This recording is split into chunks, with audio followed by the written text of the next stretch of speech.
Friends, welcome to my YouTube channel. Friends, Delhi ration card से related अपनी last video में मैंने आपको बताया था कि दिल्ली के अंदर नए राशन कार्ड से रिलेटेड जो एप्लीकेशन विंडो होगी वह 15 मई से ओपन हो जाएगी। यानी कि 15 मई से आप दिल्ली के अंदर नए राशन कार्ड के लिए अप्लाई कर सकते हैं। साथ साथ मैंने आपको यह भी बताया था कि 15 मई से यदि राशन कार्ड आपका पहले से बना हुआ है और उसमें आप किसी का नाम ऐड कराना चाहते हैं तो वो भी 15 मई से स्टार्ट हो जाएगा। फ्रेंड्स, अब यहाँ पे दो बातें निकल के सामने आती है। यदि आपने पहले से राशन कार्ड के लिए अप्लाई किया हुआ है तो क्या आपको दोबारा से अप्लाई करना पड़ेगा? पहली बात तो ये। दूसरी बात, आपको अप्लाई तो करना ही है। यदि आपने अप्लाई नहीं किया है तो यहाँ पर दो बातें निकल के सामने आती है। तो फ्रेंड्स, फरवरी 2026 में दिल्ली सरकार ने दिल्ली खाद्य सुरक्षा नियम 2026 पास किया था, उसको नोटिफाई किया था। उसमें दो मेजर चेंजेस किए थे दिल्ली गवर्नमेंट ने। पहला चेंज ये था कि जो इनकम लिमिट राशन कार्ड के लिए 1 लाख रुपए होती थी सालाना, उसको बढ़ा के दिल्ली गवर्नमेंट ने 1,20,000 कर दिया था। दूसरा जो चेंज किया था वह ये क्या था कि राशन कार्ड के लिए इनकम सर्टिफिकेट को एक मैंडेटरी डॉक्यूमेंट में डाल दिया था। मतलब कि राशन कार्ड में आपको इनकम सर्टिफिकेट देना जरूरी है, कंपलसरी है। पहले क्या होता था, पहले सेल्फ डिक्लेरेशन दे दिया जाता था कि हाँ भाई मेरी इनकम जो है 1 लाख से कम है, तो राशन कार्ड बन जाया करता था। 2014 से पहले की बात है। उसके बाद भी जब एप्लीकेशन विंडो जब खुली है, आपने अप्लाई किया होगा ई डिस्ट्रिक्ट दिल्ली पोर्टल पे, तो आपसे इनकम सर्टिफिकेट की रिक्वायरमेंट नहीं की गई होगी। लेकिन दिल्ली सरकार ने जो दिल्ली खाद्य सुरक्षा नियम 2026 नोटिफाई किया था, उसमें इनकम सर्टिफिकेट को एक मैंडेटरी डॉक्यूमेंट की लिस्ट में रख दिया गया था।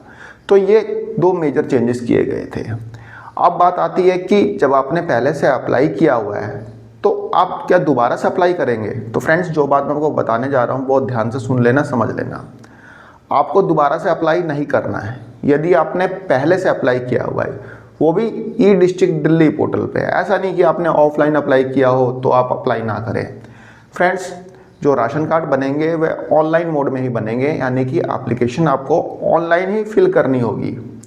तो यदि आपने पहले से अप्लाई किया हुआ है तो आपको दोबारा अप्लाई करने की ज़रूरत नहीं है। लेकिन समझ लीजिए, जब आपने पहले अप्लाई किया होगा तो उस समय आपने इनकम सर्टिफिकेट अपलोड नहीं किया होगा, क्योंकि रिक्वायरमेंट ही नहीं होती थी। भाई जिसने आज से 1 साल पहले किया है, 2 साल पहले किया है, 4 साल, 5 साल, 7 साल पहले किया है, इनकम सर्टिफिकेट की रिक्वायरमेंट नहीं होती थी, इसलिए अपने इनकम सर्टिफिकेट अपलोड भी नहीं किया होगा। लेकिन अब उन्हें दोबारा अप्लाई करने की ज़रूरत नहीं है। उन्हें सिर्फ अपना इनकम सर्टिफिकेट अपलोड करना होगा। वो भी इनकम सर्टिफिकेट आपका 1,20,000 तक का होना चाहिए। उससे कम हो, लेकिन उससे 1 रुपया भी ज़्यादा नहीं होना चाहिए, ये ध्यान रखना। आपको सिर्फ अपना इनकम सर्टिफिकेट अपलोड करना होगा।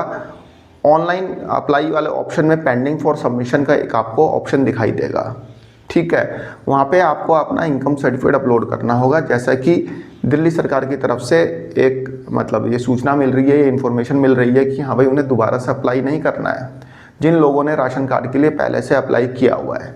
लेकिन जिन्हें पहले से जो अब नए सिरे से अप्लाई करेंगे, उन्हें सब कुछ पूरा प्रोसेस दोबारा से करना होगा।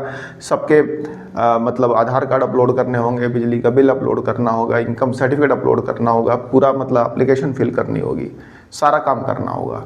दूसरी चीज़, जिन्हें नाम जुड़वाना है वे नाम ऐड करने के लिए अप्लाई कर सकते हैं, ठीक है। तो वहाँ पे भी इनकम सर्टिफिकेट की रिक्वायरमेंट हो सकती है। मैं ये पक्का नहीं कहता कि वहाँ पे मांगा जाएगा या नहीं मांगा जाएगा नाम ऐड कराने में, लेकिन मांगा जाएगा वहाँ पे भी, ठीक है। अभी एप्लीकेशन विंडो खुलेगी तो पता चल ही जाएगा।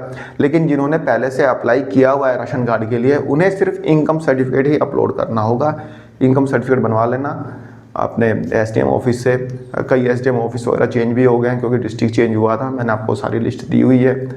अब आप खुद से बनवाने जाएंगे तो 1 महीने का टाइम लगेगा। आपको ये डिस्ट्रिक्ट दिल्ली पोर्टल पे इनकम सर्टिफिकेट के लिए अप्लाई करना होगा। अप्लाई करके सारे डॉक्यूमेंट्स अपलोड करने होंगे, फिर सारे डॉक्यूमेंट्स ले जाके एसडीएम कोर्ट में ले जाके जमा करने होंगे। फिर ये 1 महीने का टाइम लेते हैं। नॉर्मली तो बोला जाता है कि 15 दिन में बन जाता है, 15 दिन में बनता नहीं है। 1 महीना, 1.25 महीना, फिर कोई डिस्क्रिपेंसी निकाल लेंगे, ठीक है ना। तो एजेंट वगैरह के थ्रू बनवा लेना। जो भी 2, 2,500, 3,000, 3,500 रुपये लेंगे वो जल्दी बनवा के दे देंगे, क्योंकि ऐसे 1 महीने तक तो एप्लीकेशन विंडो ही बंद हो जाएगी, सारे स्लॉट्स भर जाएंगे। तो देख लेना, मतलब राशन कार्ड यदि आपको रिक्वायरमेंट है राशन कार्ड की, तो अपना इनकम सर्टिफिकेट टाइम से बनवा के अपलोड कर देना। यदि आपने पहले से राशन कार्ड के लिए अप्लाई कर रखा है तब भी, और नया अप्लाई करेंगे तब भी आपका इनकम सर्टिफिकेट तो लगेगा ही लगेगा। तो ये चीज़ थोड़ा सा आप ध्यान रखना। तो एक छोटी सी इन्फॉर्मेशन थी, आई होप आपको पसंद आई होगी। धन्यवाद, नमस्कार।